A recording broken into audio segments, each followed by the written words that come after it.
Please do not forget to subscribe the channel and please press the bell icon. Good morning, students.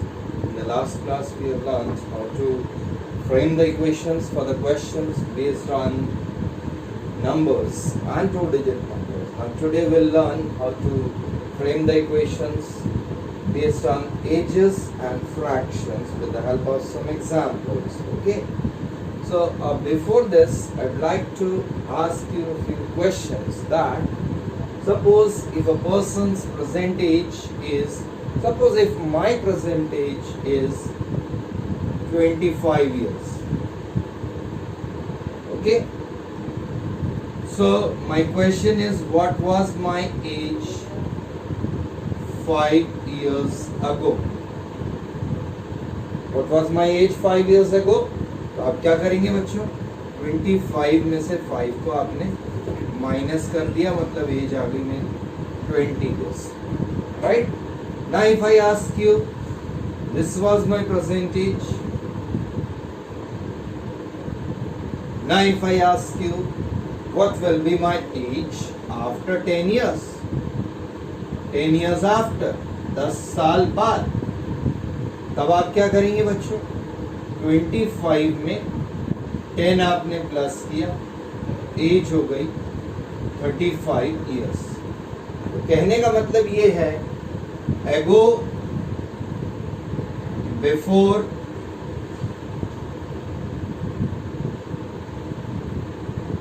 यदि ये words use होते हैं तो हम उतने इयर्स को एज में से प्रेजेंट एज से माइनस करते हैं, और यदि आफ्टर होता है, फ्रॉम नाउ होता है, फ्रॉम नाउ, और हेंस यदि ये वर्ड्स यूज होते हैं तो हम उसमें क्या करते हैं? प्लस करते हैं. तो बच्चों ये ध्यान रखना है आपको, and with the help of this you will be able to solve the questions, frame the equations very easily. Now let's take first example. Father's present age. Father's present age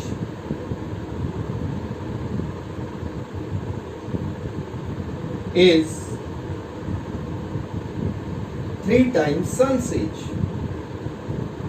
3 times son's age. And after 12 years, after 12 years, father's age will be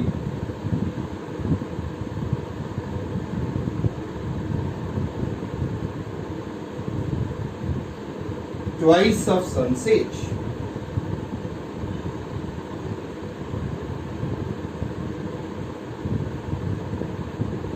Find their percentages.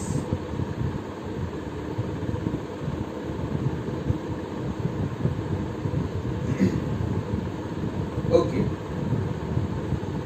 So when we start with the solution, this was our example number 1. When we start with the solution, father's present age is 3 times the son's age. तो father की age son की age पे depend कर रही है, इसलिए हम सबसे पहले सन की परसेंटेज अज्यूम करेंगे. Let son's percentage equal to X. Okay. Now father is 3 times. हमने पिछले लेक्चर में भी डिस्कस किया था, पिछले सेशन में, कि इज इक्वल टू से रिप्लेस होता है, टाइम्स मल्टीप्लाई से रिप्लेस होता है, और इसके पहले वाला हम पहले ही लिखेंगे और बाद वाला बाद में लिखेंगे. मतलब इसके पहले फादर्स प्रेजेंटेज है, तो यहां मैंने लिखा फादर्स प्रेजेंट एज. इज है तो इक्वल टू का साइन लगा दिया. 3 times son's age. 3 into son's age. तो फादर की प्रेजेंट एज हो जाएगी 3 इंटू एक्स मतलब 3x। ओके, अब आफ्टर 12 ईयर्स, 12 साल बाद की बात कर रहे हैं, आफ्टर 12 ईयर्स।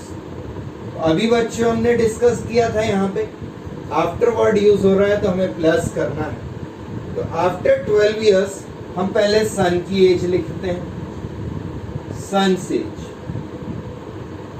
x थी, 12 प्लस किया, x प्लस 12 हो गया। ओके, और फादर की हो जाएगी, fathers age will B 3x था, 12 साल बाद तो 3x में 12 प्लस कर दिया। ठीक है, अब मैं फिर से क्वेश्चन पढ़ता हूं। Father's age will be, statement कहता है father's age will be, father's age will be twice son's age. अब देखिएगा, विल बी इक्वल टू से रिप्लेस हुआ, फादर्स एज 3x प्लस 12 हो गई, 3x प्लस 12 ट्वाइस है तो 2 टाइम्स हो गया।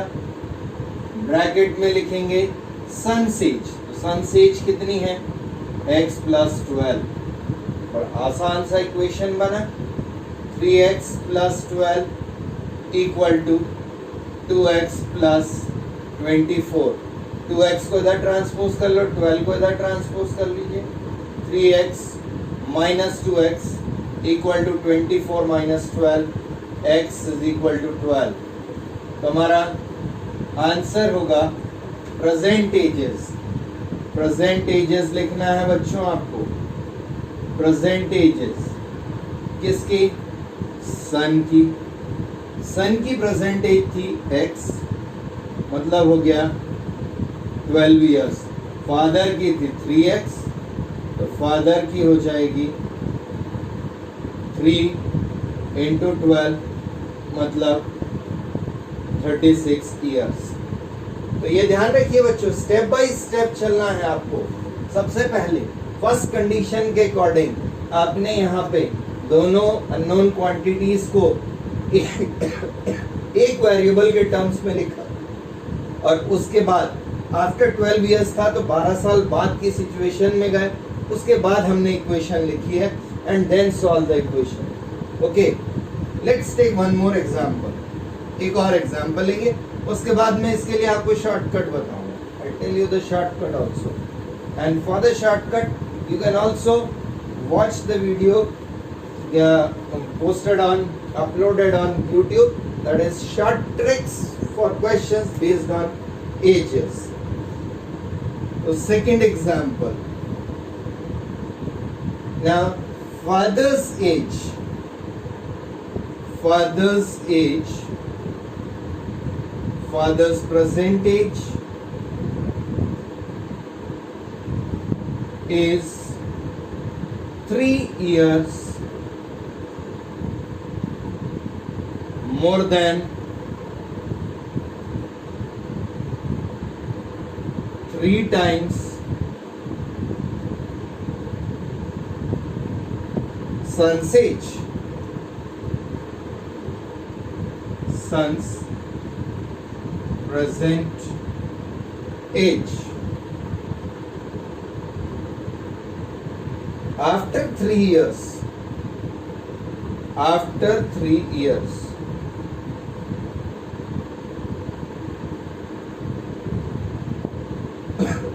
father's age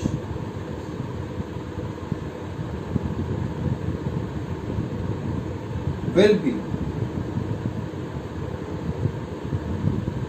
10 years more than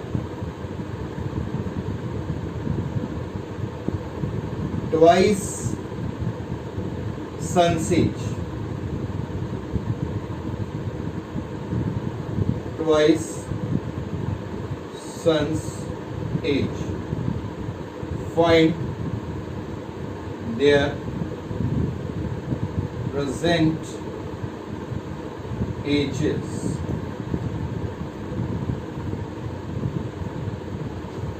So let's begin with the solution here. Again, father's present age depends on son's present age.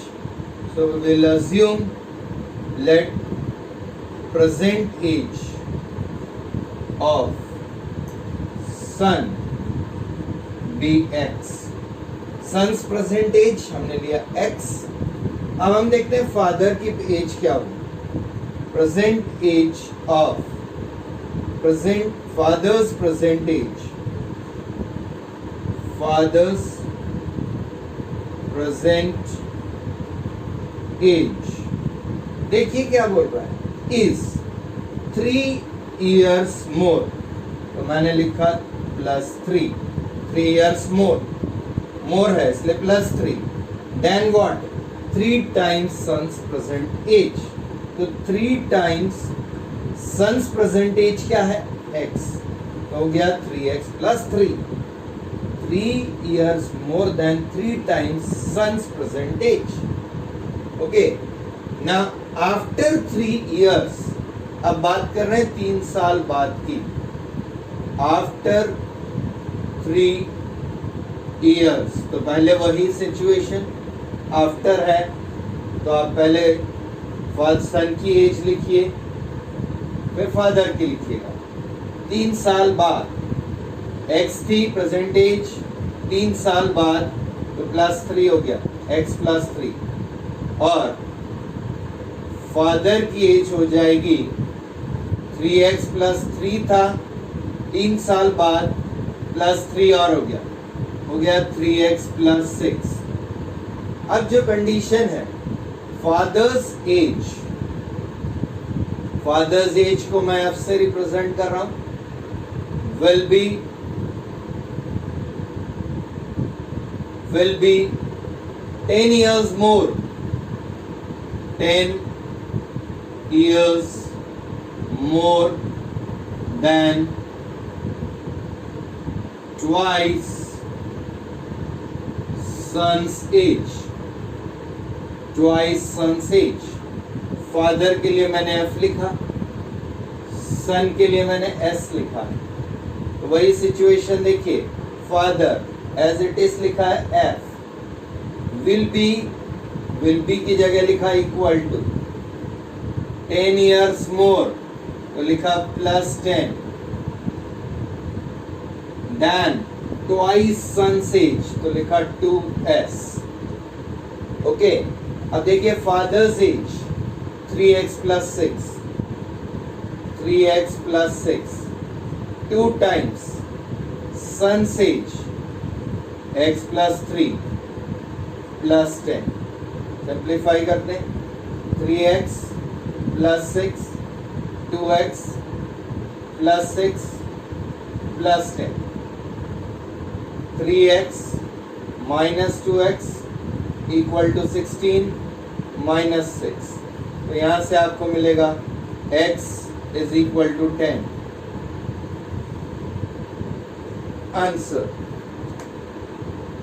Answer son's present as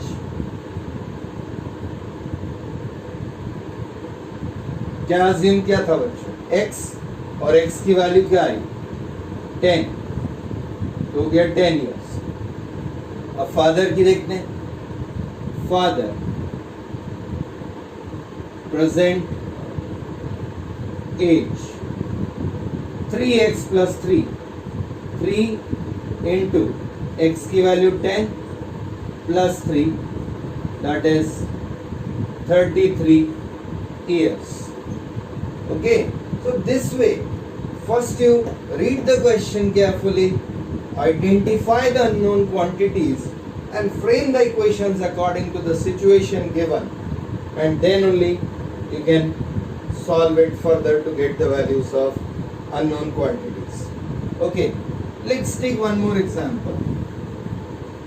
When the ratio is given now, so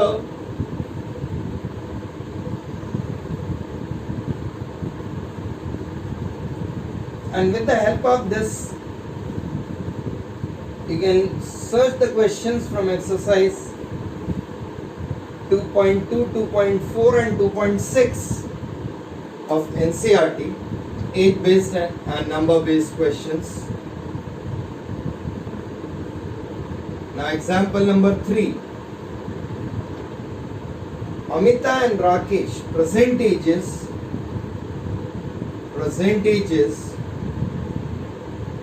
of Amita and Rakesh are in the ratio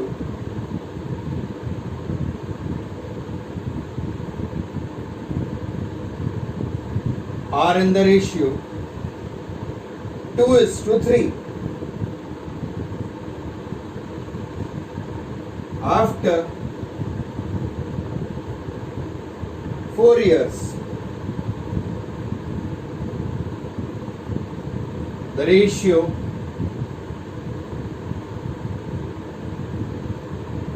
of their ages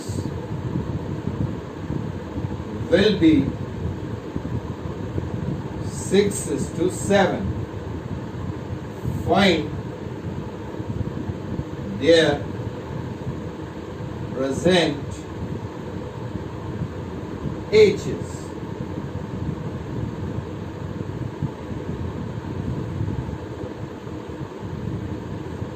देखिए, पिछले video में हमने discuss किया था कि यदि ratio दिया हुआ है तो सबसे पहले हम रेशियो से स्टार्ट करते हैं. Let present ages of Amita and Rakesh. The ratio is 2:3. तो हम एजेस अज्यूम करते हैं. अमिता की 2x, राकेश की 3x. 2:3 रेशियो. अब हमने कहा आफ्टर 4 इयर्स. मैं देखिए क्वेश्चन आधा आधा पढ़ रहा हूं बच्चों, ऐसे ही आप भी कीजिएगा. आफ्टर 4 इयर्स, तो मैं पहले 4 साल बाद पहुंचता हूं अमिता के पास.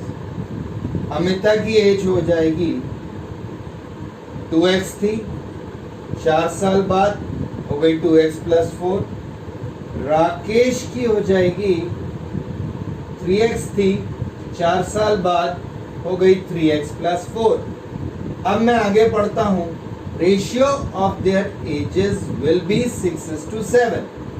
Now the ratio is 6:7.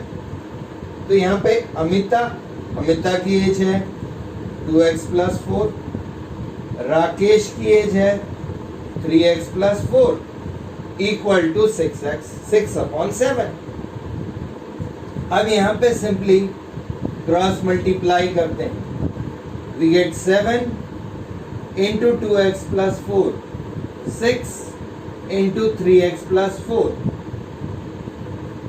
7 2s are 14x, 7 4s are 28, 6 3s are 18x, 6 4s are 24. तो यहाँ से मिलेगा 14x minus 18x equal to 24 minus 28. Minus 4x equal to minus 4. Therefore x is equal to 1. अब जब x की value 1 आ गई, अब present ages आपको निकालना है. प्रेजेंट एजेस अमिता की हो जाएगी 2x थी, 2 into 1 2 years. और राकेश की हो जाएगी 3x, 3 into 1 3 years. So this is your final answer. Okay, so in this way you can solve the questions based on ages, frame the equations carefully and then solve them to get the unknown quantities. Very simple one. Just be careful while framing the equations and remember the tips that are given to you. Okay, now let's solve one fraction based question. Fraction, that is the denominator of a rational number. Example number 4. The denominator of a rational number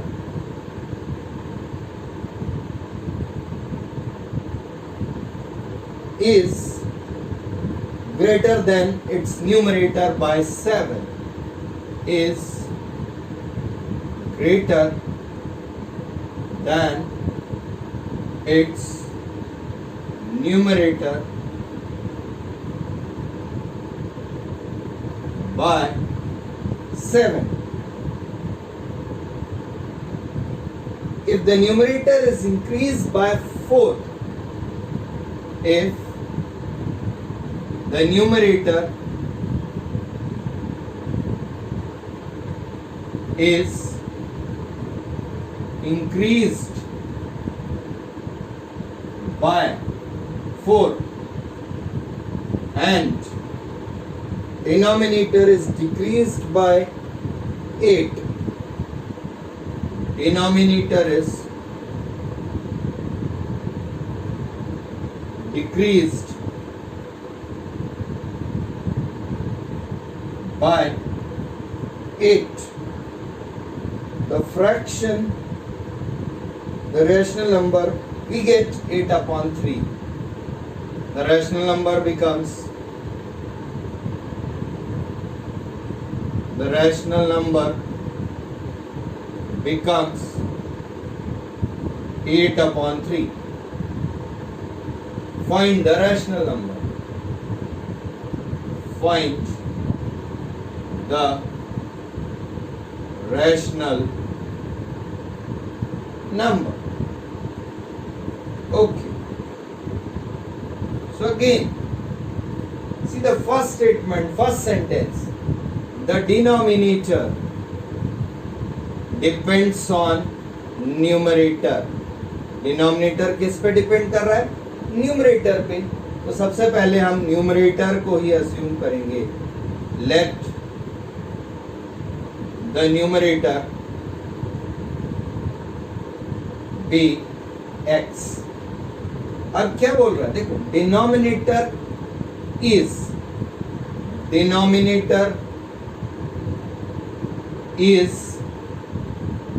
greater than numerator. Greater है +7 bye 7 +7, तो denominator आपका हो जाएगा x +7. मतलब rational number हो गया, rational number आपका हो जाएगा x अपॉन x +7. ये थी हमारी फर्स्ट स्टेप. ओके, अब सेकेंड स्टेप देखते हैं. Numerator increased by 4. इंक्रीज मतलब +4 करना है. न्यूमरेटर पहले था x, इंक्रीज मतलब प्लस, बाय 4 +4, और डिनोमिनेटर डिक्रीज्ड बाय 8, मतलब डिनोमिनेटर को न्यूमरेटर में +4 करना था, डिनोमिनेटर में 8 माइनस करना है. It becomes 8 upon 3. अब आप देखिए, न्यूमरेटर x +4, डिनोमिनेटर x +7. इसमें से 8 माइनस किया तो -8 equal to 8 upon 3. So it is x +4 upon x -1 equal to 8 upon 3. Cross multiply करते हैं. 3 into x +4 equal to 8 into x -1. 3x +12, 8x -8. 3x minus 8x minus 8 minus 12 minus 5x equal to minus 20, x is equal to minus 20 upon minus 5 मतलब 4। तो यहां पर x की value आ गई 4, x is equal to हो गया 4, मतलब numerator is 4, denominator जो है x प्लस 7 था, 4 प्लस 7 हो गया, मतलब जो आंसर आपका है जो कि रैशनल नंबर फाइंड करना था, numerator 4, denominator 4 plus 7 11, and this is your answer. See, the forming the equations is very simple concept. The only thing is you need to remember very small points and just solve it to get the values. Okay, so